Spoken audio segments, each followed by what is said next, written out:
ಆಕಾಶವಾಣಿ ಧಾರವಾಡ.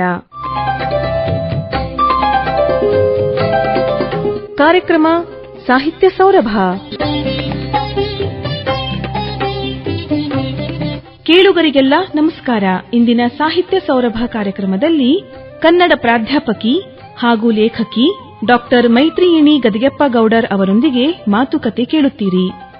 ಕಾರ್ಯಕ್ರಮ ನಡೆಸಿಕೊಡುತ್ತಾರೆ ಶರಣಬಸವ ಚೋಳಿನ್. ಆತ್ಮೀಯ ಕೇಳುಗರೆ, ಸಾಹಿತ್ಯ ಸೌರಭ ಕಾರ್ಯಕ್ರಮಕ್ಕೆ ಸ್ವಾಗತ, ಸುಸ್ವಾಗತ. ಕನ್ನಡ ಸಾಹಿತ್ಯದ ಬಗ್ಗೆ ಮಾತಾಡೋದಂದ್ರೆ ಅದೊಂಥರ ರೋಮಾಂಚನ. 2000 ವರ್ಷಕ್ಕೂ ಮಿಗಿಲಾದ ಇತಿಹಾಸ ಹೊಂದಿರುವಂತಹ ನಮ್ಮ ಭಾಷೆ, ನಮ್ಮ ಹೆಮ್ಮೆ, ಶಾಸ್ತ್ರೀಯ ಭಾಷೆಯ ಸ್ಥಾನಮಾನವನ್ನು ಪಡೆದಂತಹ ಕನ್ನಡ ಭಾಷೆ ವೈವಿಧ್ಯಮಯವಾಗಿ ಬೆಳ್ಕೊಂಡು ಬಂದದ. ಆದಿಕವಿ ಪಂಪನಿಂದ ಕುವೆಂಪುವರೆಗೂ ಕೂಡ ಇನ್ನು ಮುಂದೆ ನವ್ಯದಲ್ಲಿ ಕೂಡ ನಾವು ಸಾಕಷ್ಟು ಹೊಸತನವನ್ನು ಕಾಣ್ತೀವಿ. ಕಾವ್ಯದಲ್ಲಿ ಅಷ್ಟೇ ಬುದ್ಧವಾಗಿ ಕನ್ನಡ ಸಾಹಿತ್ಯ ಬೆಳೆದು ಬಂದದ.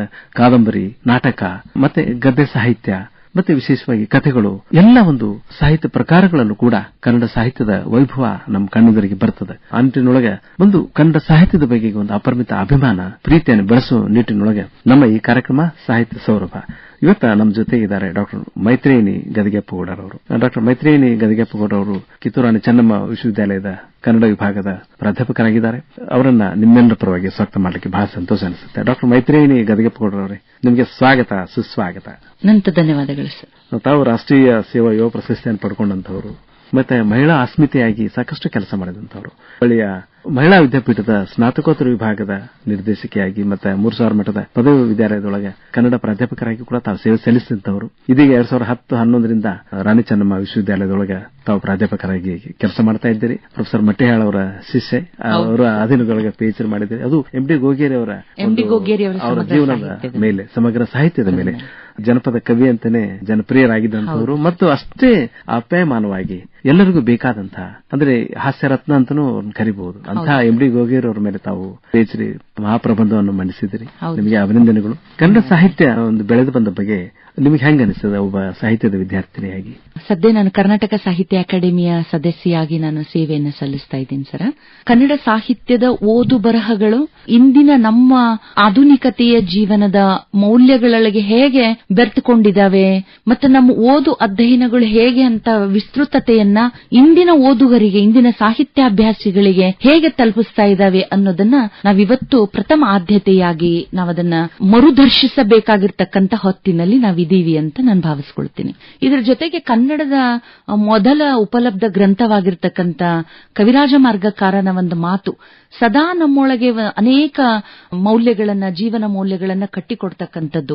ಕವಿರಾಜ ಮಾರ್ಗಕಾರ ಹೇಳ್ತಕ್ಕಂಥ ಮಾತಿದೆಯಲ್ಲ, ಕಸವರವೆಂಬುದು ನೆರೆ ಸೈರಿಸಲಾರ್ಪೊಡೆ ಪರಧರ್ಮಮಂ ಪರ ವಿಚಾರಮಂ ಅಂತ ಕವಿರಾಜ ಮಾರ್ಗಕಾರ ಹೇಳ್ತಾನೆ. ಕಸವರ ಅಂತಂದ್ರೆ ಸಂಪತ್ತು. ಹಾಗಿದ್ರೆ ನಾವು ಗಳಿಸಬಹುದಾದ ನಿಜವಾದ ಸಂಪತ್ತು ಅನ್ನೋದು ಯಾವ್ದಾದ್ರು ಇದ್ರೆ ಅದು ಚರಾಸ್ತಿ ಮತ್ತು ಸ್ಥಿರಾಸ್ತಿಗಳಲ್ಲ. ಗಳಿಸಬಹುದಾದ ಸಂಪತ್ತು ಅನ್ನೋದನ್ನ ನಮ್ಮ ಮಾರ್ಗಕಾರ ಬಹಳ ಅದ್ಭುತವಾಗಿ ನಮಗೆ ವಿವೇಚನೆಯನ್ನ ನೀಡುತ್ತಾನೆ. ಪರಧರ್ಮಮಂ ಪರ ವಿಚಾರಮಂ ಅಂತ ಹೇಳ್ತಾನೆ. ಇನ್ನೊಬ್ಬರ ಧರ್ಮವನ್ನ, ಇನ್ನೊಬ್ಬರ ವಿಚಾರವನ್ನ ಗೌರವಿಸುವುದೇ ನಿಜವಾದ ಸಂಪತ್ತು ಅನ್ನೋದನ್ನ ಕವಿರಾಜ ಮಾರ್ಗಕಾರ ನಮಗೆ ಕಟ್ಟಿಕೊಡ್ತಾನೆ. ಕವಿರಾಜ ಮಾರ್ಗಕಾರನ ಅನೇಕ ವಿವೇಚನೆಗಳನ್ನ ಇಟ್ಕೊಂಡನೆ ನಮ್ಮ ಕನ್ನಡ ಸಾಹಿತ್ಯದ ಓದು ಬರಹಗಳು ಇಂದಿನ ಆಧುನಿಕ ಮೌಲ್ಯಗಳನ್ನು ಕ್ರೋಢೀಕರಿಸಿಕೊಂಡಿರ್ತಕ್ಕಂಥದ್ದಿದೆಯಲ್ಲ, ಅದು ತುಂಬಾ ವಿಭಿನ್ನವಾಗಿರ್ತಕ್ಕಂಥ ಓದುಗಳನ್ನ, ಆಯಾ ಕಾಲಘಟ್ಟಗಳು ರೂಪಿಸಿರ್ತಕ್ಕಂಥ ಪ್ರತಿರೋಧದ ನೆಲೆಗಳಾಗಿರ್ಬಹುದು, ಸಾಮ್ಯತೆಗಳಾಗಿರ್ಬಹುದು, ಸಂವೇದನೆಗಳಾಗಿರ್ಬಹುದು, ಇವೆಲ್ಲವುಗಳನ್ನ ದಾಟ್ಕೊಂಡು ನಾವು ಬಂದಿರತಕ್ಕಂಥದ್ದನ್ನು ನೋಡ್ತೀವಿ.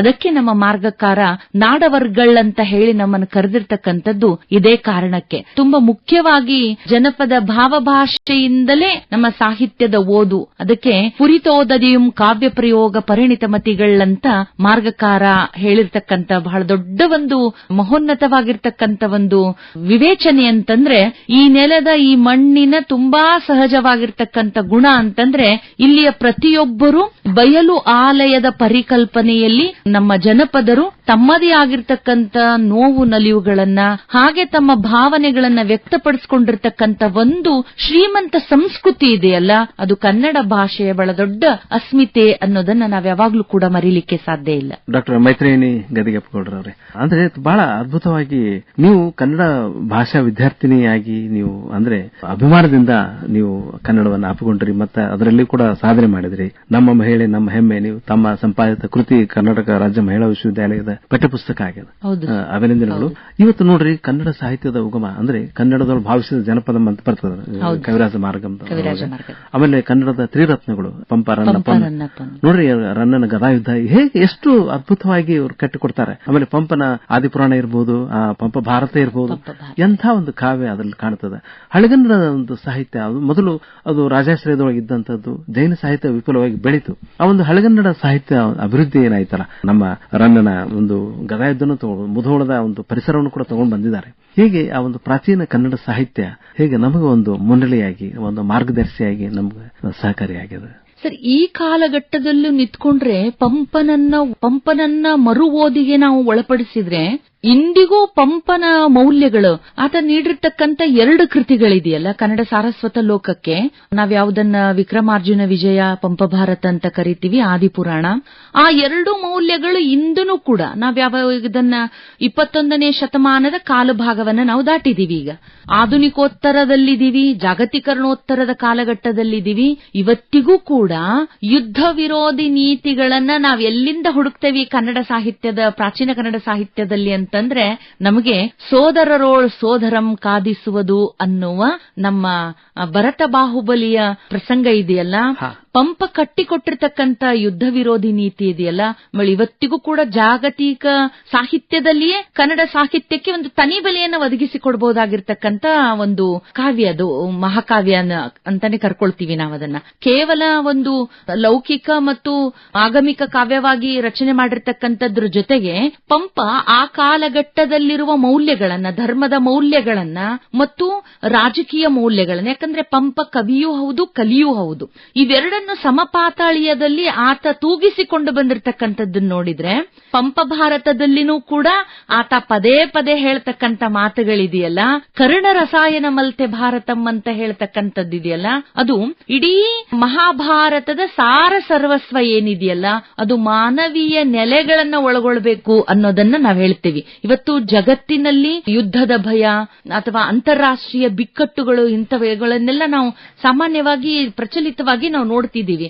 ಆದ್ರೆ ಪಂಪ ತನ್ನ ಕೃತಿಯಲ್ಲಿ ಕಟ್ಟಿಕೊಟ್ಟಿರ್ತಕ್ಕಂಥ ಬಹು ಮೇರು ಮೌಲ್ಯಗಳಿದೆಯಲ್ಲ, ಆ ಮೌಲ್ಯಗಳು ಇವತ್ತಿಗೂ ಕೂಡ ಭರತ ಬಾಹುಬಲಿಯ ಪ್ರಸಂಗವನ್ನ ಆತ ನೀಡತಕ್ಕಂಥ ಒಂದು ಸನ್ನಿವೇಶಗಳು ನಮಗೆ ಇವತ್ತಿಗೂ ಕಟ್ಟಿಕೊಡ್ತಕ್ಕಂಥ ಒಂದು ಹೃದಯತೆ ಇದೆಯಲ್ಲ, ಅದು ಅಣ್ಣ ತಮ್ಮಂದಿರು ದಾಯಾದಿಗಳಾಗಿ ಮತ್ಸರವನ್ನ ಹೊಂದುವುದ್ರ ಮುಖಾಂತರವಾಗಿ ಯುದ್ಧವನ್ನ ಮಾಡಿದಾಗ್ಲೂ ಕೂಡ ಯುದ್ಧ ಅನ್ನೋದು ಯಾರ ಮಧ್ಯೆ ನಡೀಬೇಕು ಅನ್ನೋದನ್ನ ಬಹಳ ಸ್ಪಷ್ಟವಾಗಿ ಆತ ಅದರಲ್ಲಿ ಹೇಳ್ತಾನೆ.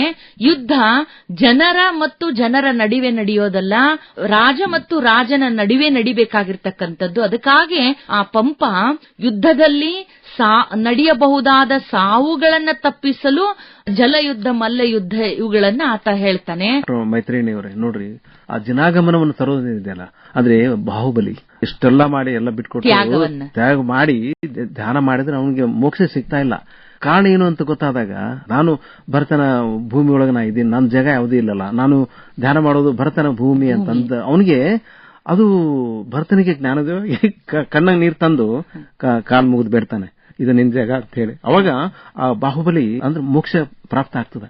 ಈ ಒಂದು ಅನುಭವದಿಂದ ಅನುಭವಕ್ಕೆ ಕರ್ಕೊಂಡು ಹೋಗುವಂತ ಕಾವ್ಯ ಏನಿದೆ ಅಲ್ಲ, ಅದು ಈಗ ಸರಿಸಾಟ ಇಲ್ಲದಂತ ಕಾವ್ಯ ಪಂಪ ಬರ್ದಾರೆ. ಈಗ ನೋಡ್ರಿ ರನ್ನನ ಗದಾಯುದ್ಧದೊಳಗೂ ನೋಡ್ರಿ ದುರ್ಯೋಧನನ ಒಬ್ಬ ಸೇನಾನಿಯಾಗಿ ಮತ್ತೆ ವೀರಾದಿ ವೀರ ಯೋಧನನ್ನಾಗಿ ಚಿತ್ರಿಸ್ತಾನೆ. ಅಂದ್ರೆ ದುರ್ಯೋಧನ ಧರ್ಮರಾಜನ ಅಣ್ಣ ಅಂತ ಒಪ್ಪಿಕೊಳ್ತಾನೆ, ನಾನು ಸತ್ತು ಹೋದ್ರೆ ನಾ ಧರ್ಮ ಇದಾನಲ್ಲ ನಿನಗೆ ಅಂತ ಹೇಳ್ತಾನೆ ತಾಯಿಗೆ. ನೋಡ್ರಿ ಎಂಥ ಒಂದು ಆ ಒಂದು ಕಾಲದ ಸಾಹಿತ್ಯ ಒಂದು ಈ ಕನ್ನಡ ಸಾಹಿತ್ಯ ವಿಜೃಂಭಿಸಲಿಕ್ಕೆ ಒಂದು ಒಳ್ಳೆಯ ಒಂದು ಬುನಾದಿಯನ್ನು ಹಾಕಿಕೊಡ್ತು. ಆ ಕಾಲದ ಮೌಲ್ಯಗಳಿತ್ತಲ್ಲ ಸರ್, ವೀರಕಾಲ ಅಂತಾನು ಕರೀತೀವಿ ಅದನ್ನ. ಆ ವೀರಕಾಲವನ್ನ ತ್ಯಾಗ ಮುಖಾಂತರವಾಗಿ ತ್ಯಾಗಕ್ಕೆ ಹೇಗೆ ಅದನ್ನ ಪರ್ಯಟನೆ ಮಾಡಿದ ಅನ್ನೋದಕ್ಕೆ ನಮ್ಗೆ ಪಂಪನ ಆದಿಪುರಾಣ ಬಹಳ ದೊಡ್ಡ ಒಂದು ವಿಶ್ಲೇಷಣೆಯನ್ನು ನೀಡುತ್ತೆ ಸರ್.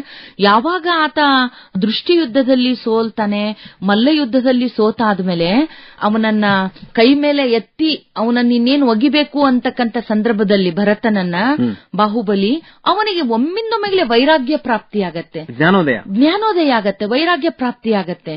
ಆ ಸನ್ನಿವೇಶವನ್ನ ಪಂಪನಲ್ಲದೆ ಬೇರೆ ಯಾರಿಗೂ ಕಟ್ಟಿಕೊಡ್ಲಿಕ್ಕೆ ಸಾಧ್ಯ ಇಲ್ಲ. ಆ ಸನ್ನಿವೇಶವನ್ನ.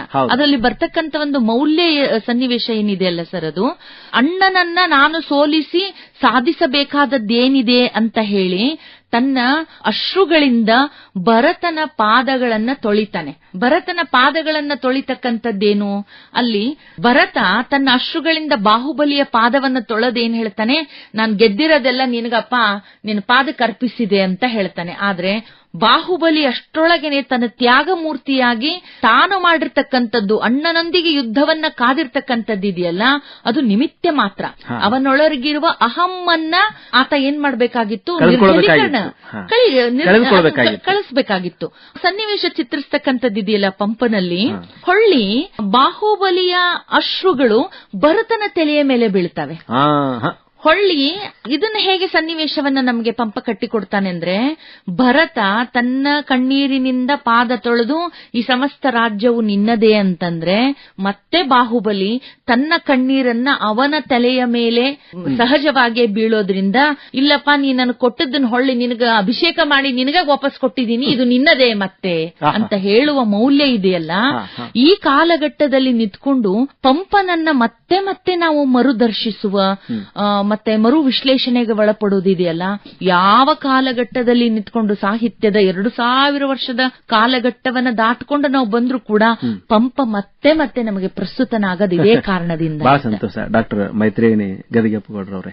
ಅದಕ್ಕೆ ಆದಿಕವಿ ಪಂಪ ಅಂತ ಹೇಳೋದು, ಮತ್ತೆ ಹಳಗನ್ನಡ ಸಾಹಿತ್ಯದ ಒಂದು ವೈಭವನ್ನ ನಾವು ನೆನಪು ಮಾಡ್ಕೊಳ್ಳಕ್ಕೆ ಪ್ರಯತ್ನ ಮಾಡಿದ್ದಕ್ಕೆ ನಿಮಗೆ ಧನ್ಯವಾದಗಳು. ಮುಖ್ಯವಾಗಿ ನೋಡ್ರಿ, ಡಾಕ್ಟರ್ ಮೈತ್ರೇಯಣಿ ಅವರೇ ಅಖಿಲ ಕರ್ನಾಟಕ 2ನೇ ಮಹಿಳಾ ಸಾಹಿತ್ಯ ಸಮ್ಮೇಳನದ ಸರ್ವಾಧ್ಯಕ್ಷರಾಗಿ ಕೂಡ ಆಯ್ಕೆಯಾಗಿದ್ದಾರೆ. ನಿಮಗೆ ಅಭಿನಂದನೆಗಳು. ಮತ್ತೆ ಒಬ್ಬ ಮಹಿಳಾ ಅಸ್ಮಿತೆಯನ್ನು ನಾವು ಸಾರೋದೇನಿದೆಯಲ್ಲ, ನಾವು ಅದನ್ನು ವಿಚಾರ ಮಾಡ್ತಾ ಹೋದ್ರೆ ನಾವು 12ನೇ ಶತಮಾನಕ್ಕೆ ಹೋಗಬೇಕಾಗ್ತದೆ. ಬಸವಾದಿ ಶರಣರ ಒಂದು ಕಾಲಕ್ಕೆ ಅಲ್ಲಿ ಮಹಿಳೆಯರಿಗೆ ಒಂದು ಸರಿಸಮನಾದ ಸ್ಥಾನವನ್ನು ಕೊಟ್ಟರು. ಅಕ್ಕಮಹಾದೇವಿ ಮುನ್ನೆಲೆಗೆ ಬರ್ತಾರೆ, 37-38 ವಚನಕಾರ್ತಿಯರು ಬರ್ತಾರೆ. ಈ 12ನೇ ಶತಮಾನದ ಕಾಲಘಟ್ಟವನ್ನ ನಾವು ಬಹುಮುಖಿಯಾಗಿ ನೋಡ್ಬೇಕು ಸರ್. ಅದನ್ನ ನನ್ನ ಗಮನದಲ್ಲಿ ಇರೋ ಹಾಗೆ, ನನ್ನ ಓದಿನ ನನ್ನ ತಿಳುವಳಿಕೆ ನೆಲೆಯಲ್ಲಿ ಗಮನಿಸಿದ್ದು ಅಂತಂದ್ರೆ, ಒಂದದು ಸಾಮಾಜಿಕ ಸಮಾನತೆಯ ಒಂದು ಸಂಘರ್ಷದ ಕಾಲ. ಆ ಕಾಲವನ್ನ ಒಂದು ಭಾಷ್ಯದ ರೂಪವಾಗಿ ಅಥವಾ ತಮ್ಮ ಅರಿವಿನ ಆಂದೋಲನ ಅಂತ ಕರಿತೀವಿ. ಅದನ್ನ ಸಮಾಜೋಧಾರ್ಮಿಕ ಆಂದೋಲನ ಒಂದು ಕಡೆಗಾದ್ರೆ, ವಚನಗಳನ್ನ ರಚಿಸಲೇಬೇಕು, ಸಾಹಿತ್ಯ ರಚಿಸಲೇಬೇಕು ಅಂತ ಯೋಚನೆ ಮಾಡಿದವರಲ್ಲ. ಅವರು ಯಾರು ವಿದ್ಯೆಯನ್ನು ಪಡೆದುಕೊಂಡವರಲ್ಲ. ಯಾಕಂದ್ರೆ ಸಮಾಜದ ಬಹುವರ್ಗದ ಜನ ಕೇರಿಯವರು, ಅವರು ಊರೊಳಗಿನವರಲ್ಲ. ಆ ಕೇರಿಯ ಜನರಿದಾರಲ್ಲ, ಇವತ್ತಿಗೂ ಕೂಡ ನಮಗೆ ದೊರೀತಕ್ಕಂತ 33 ಜನ ವಚನಕಾರ್ತಿಯರು, ನಂತರ ಡಾಕ್ಟರ್ ವೀರಣ್ಣ ರಾಜೂರವರು ಸಂಪಾದನೆ ಮಾಡಿರ್ತಕ್ಕಂಥದ್ರಲ್ಲಿ 35 ಜನ, ಇಬ್ರು ವಚನಕಾರ್ತಿಯರ ಅಂಕಿತ ನಾಮಗಳು ಮಾತ್ರ ನಮಗೆ ದೊರೆತಿರೋದ್ರಿಂದ, ಸಂಶೋಧನೆಗಳು ನಮಗೆ ಸರ್ಕಾರದಿಂದ ಪ್ರಕಟ ಆಗಿರ್ತಕ್ಕಂಥ ಸಮಗ್ರ ವಚನ ಸಂಪುಟದಲ್ಲಿ ನಾವು ಪಡೆದುಕೊಳ್ತಕ್ಕಂಥ ಈ ವಚನಗಳನ್ನು ಗಮನಿಸಿಕೊಂಡಾಗ, ವಚನಗಳು ಅವರ ಅನುಭವವನ್ನ ಅವರು ಅಭಿವ್ಯಕ್ತಿಸಿರೋದದು. ಈ ಮಹಾಮನೆ ಅನ್ನುವ ಒಂದು ವಿಸ್ತೃತವಾಗಿರ್ತಕ್ಕಂಥ ಒಂದು ಇದು ಇತ್ತಲ್ಲ, ಸಂಸತ್ತಿನ ಒಂದು ಪರಿಕಲ್ಪನೆ ಇತ್ತಲ್ಲ, ಅದು ಆಳು ಅರಸ ಎಂಬ ವರ್ಗಭೇದ, ಅಂತ್ಯಜ ಕುಲಜ ಎಂಬ ವರ್ಣಭೇದ, ಸ್ತ್ರೀ ಮತ್ತು ಪುರುಷ ಎಂಬ ಲಿಂಗಭೇದ, ಅಂದ್ರೆ ಇವೆಲ್ಲವೂ ಅಭೇದವಾಗಿರುವ ಒಂದು ಸಮಾಜವನ್ನ ಹುಟ್ಟುಹಾಕಬೇಕಾಗಿತ್ತು.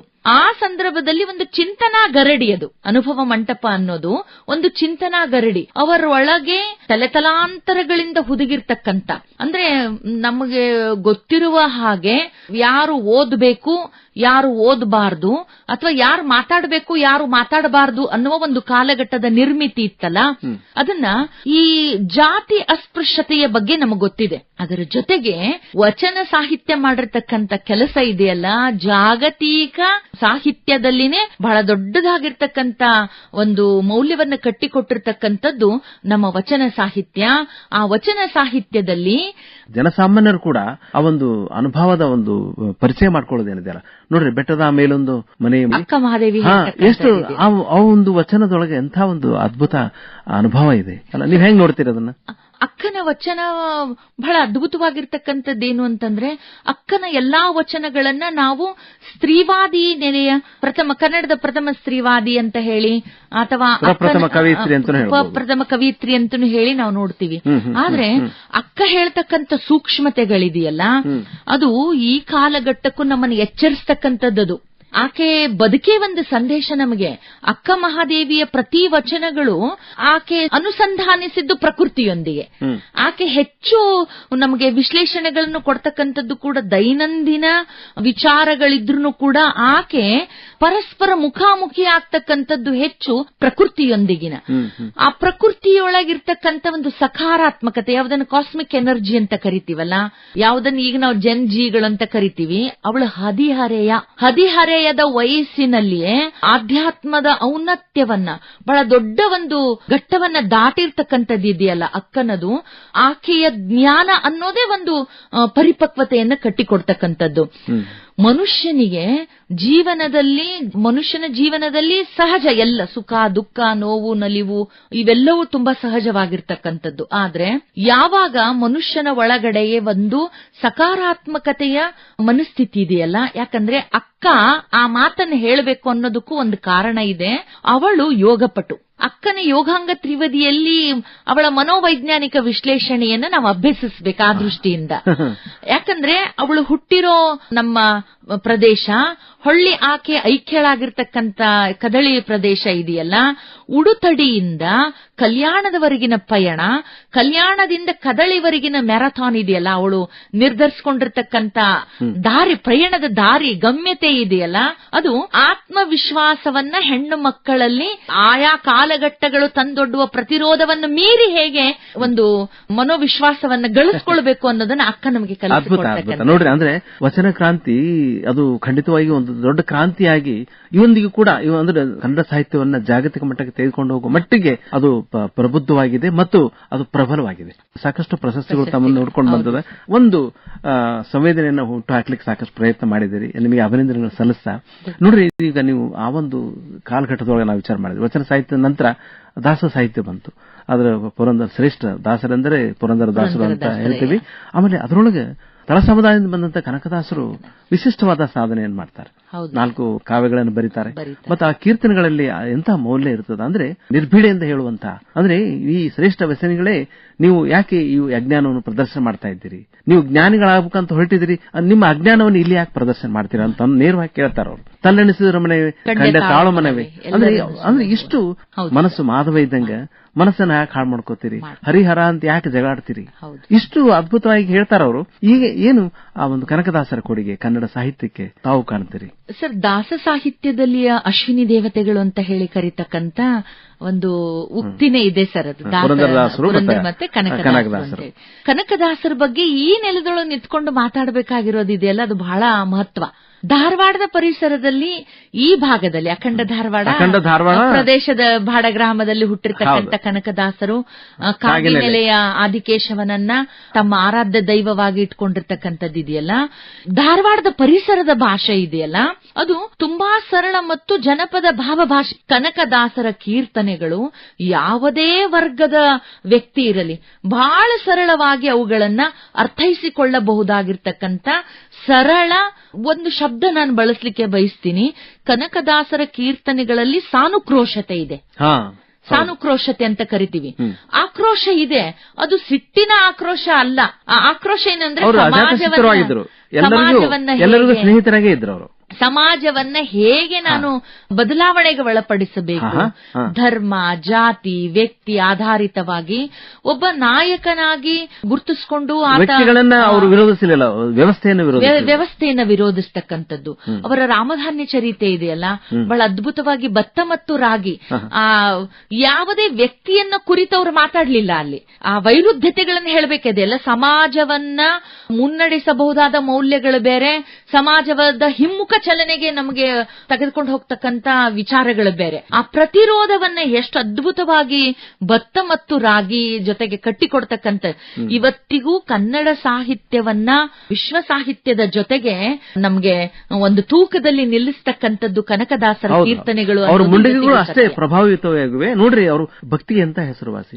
ಬಾಗಿಲನ್ನು ತೆರೆದು ದರ್ಶನ ನೀಡು ಹರಿಯೇ ಅಂತ ಹೇಳೋ ಇದ್ರೊಳಗ ನೋಡ್ರಿ, ಅದು ಅಂದ್ರೆ ದಿಕ್ಕನ್ನು ಬದಲಿಸಿ ದರ್ಶನವನ್ನು ನೀಡುವಂತಹ ಒಂದು ಭಾಗ್ಯವನ್ನ ಕನಕದಾಸರು ಕೊಡ್ತಾರೆ. ಅವರ ಅಚಲವಾಗಿರುವ ಭಕ್ತಿ, ಅದು ಅಚಲವಾಗಿರುವ ಭಕ್ತಿ. ಅಂದ್ರೆ ಜನಸಾಮಾನ್ಯರಿಗೂ ಕೂಡ ಒಂದು ನಾವು ಅನುಭವವನ್ನು ತಲುಪಬಹುದು ಅನ್ನೋದನ್ನ ಅವರು ಸಿದ್ಧ ಮಾಡಿ ತೋರಿಸಿದ್ರು. ಹೌದು ಸರ್. ಅವರ ವ್ಯಾಸರಾಯರ ಶಿಷ್ಯರಲ್ಲಿನೇ ಬಹಳ ಸರಳ ವ್ಯಕ್ತಿತ್ವವನ್ನ ಕಟ್ಟಿಕೊಡ್ತಕ್ಕಂಥದ್ದು ಕನಕದಾಸರದು. ಜಾತಿ ವ್ಯವಸ್ಥೆಯನ್ನ ಮತ್ತು ವರ್ಣ ವ್ಯವಸ್ಥೆಯನ್ನ ಮತ್ತು ವರ್ಗ ವ್ಯವಸ್ಥೆಗಳನ್ನ ಮೀರಿ ಬೆಳಿಬಹುದಾಗಿರ್ತಕ್ಕಂಥದ್ದು ಕನಕದಾಸರಲ್ಲಿ ನಾವು ಕಂಡುಕೊಳ್ಳಬಹುದಾಗಿರ್ತಕ್ಕಂಥ ಬಹುದೊಡ್ಡ ಮೌಲ್ಯ ಅನ್ನೋದನ್ನ ನಾವಿವತ್ತಿಗೂ ಕೂಡ ನೋಡ್ತೀವಿ. ಇನ್ನೊಂದು ಬಹಳ ಮುಖ್ಯ ಅಂತಂದ್ರೆ ಕನಕದಾಸರ ಕೀರ್ತನೆಗಳನ್ನ ಮೇಲ್ನೋಟಕ್ಕೆ ನಾವು ಬಹಳ ಸರಳ ಅರ್ಥ ಮಾಡ್ಕೊಳ್ತೀವಿ. ಆದ್ರೆ ಇಡೀ ಒಂದು ಪುರಾಣ, ಇತಿಹಾಸ, ಚರಿತ್ರೆ, ಯಾವುದನ್ನ ನಾವು ಮಿತ್ಗಳಂತ ಕರಿತೀವಿ, ಇವುಗಳನ್ನೆಲ್ಲವನ್ನೂ ಒಳಗೊಳ್ಳಬಹುದಾದ ಒಂದು ಅದ್ಭುತ ರಸಾಯನ ಅವರ ಕೀರ್ತನೆಗಳಲ್ಲಿ ನಾವು ಕಾಣಲಿಕ್ಕೆ ಸಾಧ್ಯ. ಎಲ್ಲವೂ ಇದೆ ಕನಕದಾಸರ ಕೀರ್ತನೆಗಳಲ್ಲಿ. ಮೇಲ್ನೋಟಕ್ಕೆ ಸಮಾಜ ಬದಲಾವಣೆ ಅಂತ ಕಂಡ್ರೆ ಒಳಗಡೆ ಆಧ್ಯಾತ್ಮದ ತುಂಬಾ ಆಳವಾಗಿರುವ ಜ್ಞಾನ ಇದೆ. ಒಬ್ಬ ವ್ಯಕ್ತಿಯ ಅನುಭವಗಳು, ಅನುಭವದ ಹಾದಿ ಹಿಡ್ಕೊಂಡು ಹೇಗೆ ಸಮಾಜವನ್ನಷ್ಟೇ ತಿದ್ದುವ ಕೆಲಸ ಅಲ್ಲ, ಅದರ ಜೊತೆಗೆ ತನ್ನನ್ನು ತಾನು ತಿದ್ದುಕೊಳ್ಳುವ ಮತ್ತು ತನ್ನನ್ನು ತಾನು ಪರಿಪಕ್ವಗೊಳಿಸಿಕೊಳ್ತಕ್ಕಂಥದ್ದನ್ನ ಕನಕದಾಸರ ಕೀರ್ತನೆಗಳಲ್ಲಿ ಮಾತ್ರ ನಾವು ಕಾಣಲಿಕ್ಕೆ ಸಾಧ್ಯ. ಅವರು ಒಬ್ಬ ಅಂದ್ರೆ ಈ ಅನುಭವದ ಸಂತ ಅಷ್ಟೇ ಅಲ್ಲದೇನೆ ಒಬ್ಬ ಶ್ರೇಷ್ಠ ಕವಿಯಾಗಿ ಕನ್ನಡ ಸಾಹಿತ್ಯವನ್ನ ಶ್ರೀಮಂತಗೊಳಿಸಿದಂತಹ ವ್ಯಕ್ತಿಯಾಗಿ ಕಂಡುಗೊಳಿಸ್ತಾರೆ. ಬೆಡಗಿನ ವಚನಗಳಂತ ನಾವು ಹೇಗೆ ನಮ್ಮ ವಚನ ಸಾಹಿತ್ಯದಲ್ಲಿ ಹೇಳ್ತೀವಿ, ಮುಂಡಿಗೆಗಳಿದೆಯಲ್ಲ, ಅದು ಅದ್ಭುತವಾಗಿರ್ತಕ್ಕಂಥ ತಾತ್ವಿಕತೆಗಳನ್ನ ಅವುಗಳನ್ನ ಆ ಕಾಲದಲ್ಲಿ ಕನಕದಾಸರಲ್ಲದೆ ಪಾಮರರು ಕೂಡ ಮಾಡಿಕೊಳ್ಳಿ ಸಂಗೀತಕ್ಕೆ ಅಳವಡಿಸಿದರು, ಜನಪ್ರಿಯ ಮಾಡಿದ್ರು ಅವರು. ಕರ್ನಾಟಕ ಶಾಸ್ತ್ರೀಯ ಸಂಗೀತ ಪ್ರಾರಂಭ ಆಗಿರೋದೇ ನಮ್ಮ ಕೀರ್ತನೆಗಳಿಂದ.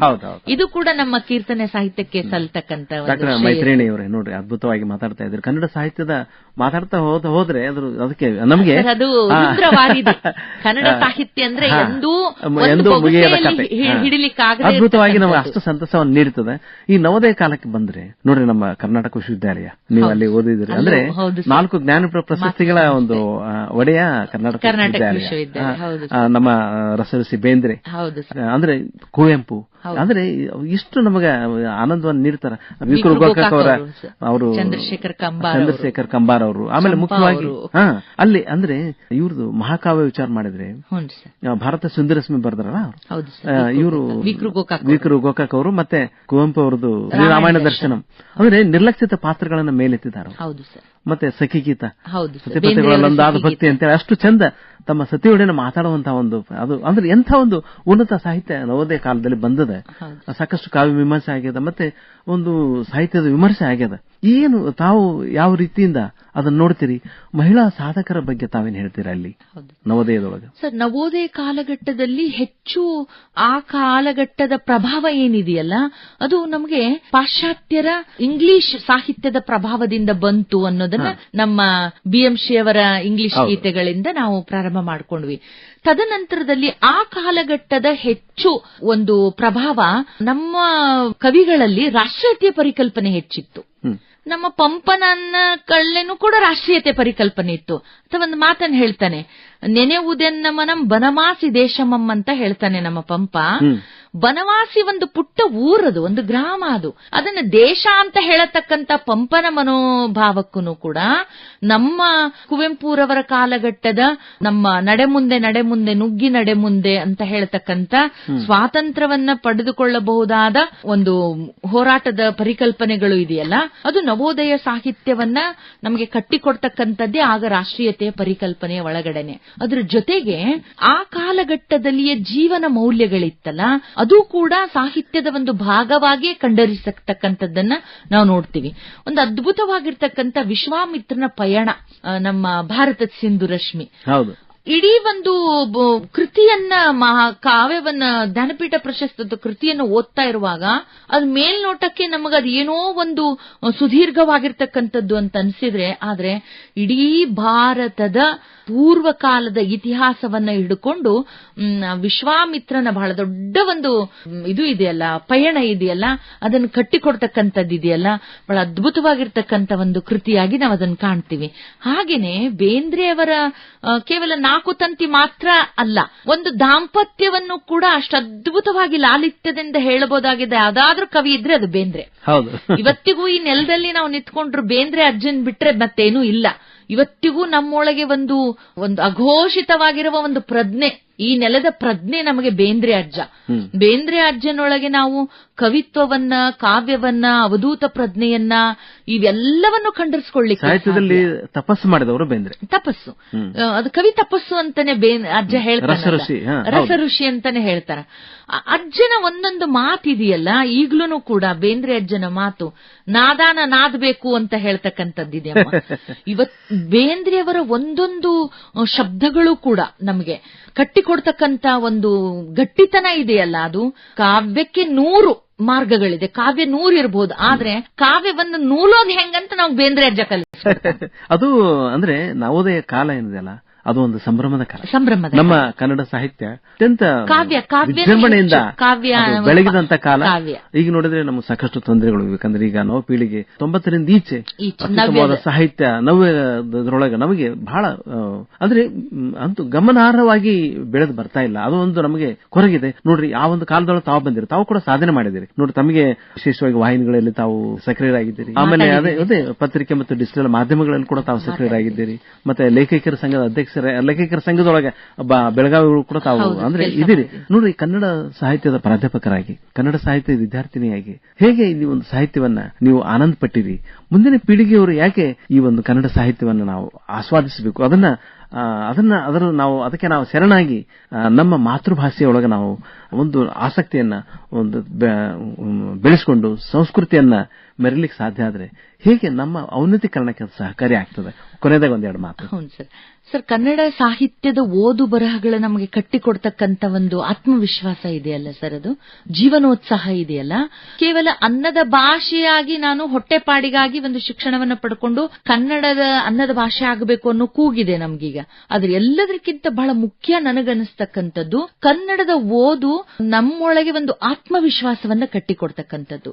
ಕನ್ನಡ ಸಾಹಿತ್ಯ ಪರಂಪರೆಯಲ್ಲಿ ಬಹಳ ಅದ್ಭುತವಾಗಿರ್ತಕ್ಕಂಥ ರಚನೆಯನ್ನು ಮಾಡಿರ್ತಕ್ಕಂಥ ಅನೇಕರು ಯಾವುದೇ ಶಾಲೆಗಳಿಗೆ ಹೋದವರಲ್ಲ, ವಿಶ್ವವಿದ್ಯಾಲಯದ ಪ್ರಾಧ್ಯಾಪಕರಲ್ಲ, ಯಾವುದೇ ವೃತ್ತಿಯನ್ನ ಮಾಡದೇ ಇರತಕ್ಕಂಥವರು ಕೂಡ ಕನ್ನಡ ಸಾಹಿತ್ಯವನ್ನು ಶ್ರೀಮಂತಗೊಳಿಸಿರ್ತಕ್ಕಂಥ ಅನೇಕ ಉದಾಹರಣೆಗಳು ನಮ್ಮಲ್ಲಿದ್ದಾವೆ. ಕನ್ನಡ ಸಾಹಿತ್ಯದವನ್ನ ಶಾಸ್ತ್ರೀಯ ನೆಲೆಗಳಲ್ಲಿ ಓದ್ತಕ್ಕಂಥದ್ದು ಒಂದು ಕಡೆಗಾದ್ರೆ, ಕನ್ನಡ ಸಾಹಿತ್ಯ ಕಟ್ಟಿಕೊಡ್ತಕ್ಕಂಥ ಜೀವನ ಮೌಲ್ಯಗಳಿದೆಯಲ್ಲ, ಅದು ಆಯಾ ಕಾಲಘಟ್ಟಗಳು ರೂಪಿಸಿಕೊಟ್ಟಿರ್ತಕ್ಕಂಥ ಜೀವನ ಮೌಲ್ಯಗಳನ್ನ ಅದು ತೂಗಿಸ್ಕೊಂಡು ಬಂದಿರತಕ್ಕಂಥದ್ದು. ಕನ್ನಡ ಸಾಹಿತ್ಯದ ಓದುಗಳು ನಮಗೆ ಒಂದು ಮಾನವೀಯತೆಯ ಪರಿಕಲ್ಪನೆಗಳನ್ನ, ಆತ್ಮವಿಶ್ವಾಸವನ್ನ ಹಾಗೂ ಜಗತ್ತನ್ನ ತೆರೆದು ಕಣ್ಣುಗಳಿಂದ ನೋಡ್ತಕ್ಕಂಥದ್ದನ್ನ ನಮಗೆ ಕಂಡರಿಸಿಕೊಡ್ತಕ್ಕಂಥದ್ದು.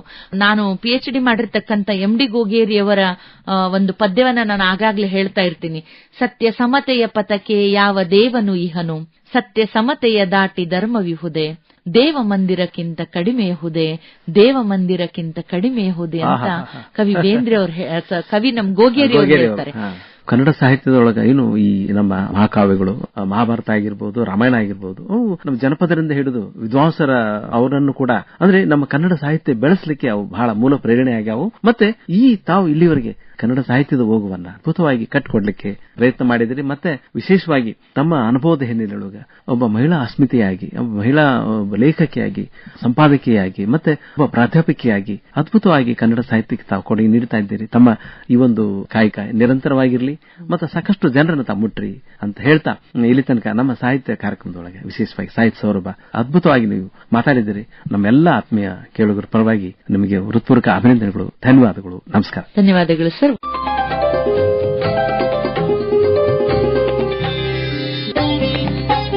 ಇದುವರೆಗೂ ಕನ್ನಡ ಪ್ರಾಧ್ಯಾಪಕಿ ಹಾಗೂ ಲೇಖಕಿ ಡಾಕ್ಟರ್ ಮೈತ್ರಿಯಿಣಿ ಗದಿಗೆಪ್ಪ ಗೌಡರ್ ಅವರೊಂದಿಗೆ ಮಾತುಕತೆ ಕೇಳಿದಿರಿ. ಕಾರ್ಯಕ್ರಮ ಪ್ರಸ್ತುತಿ ಶರಣಬಸವ ಚೋಳಿನ್. ಪ್ರಸ್ತುತಿ ನೆರವು ರಾಖಿ ಹಾನಗಲ್. ಇದಾಗಿತ್ತು ಇಂದಿನ ಸಾಹಿತ್ಯ ಸೌರಭ.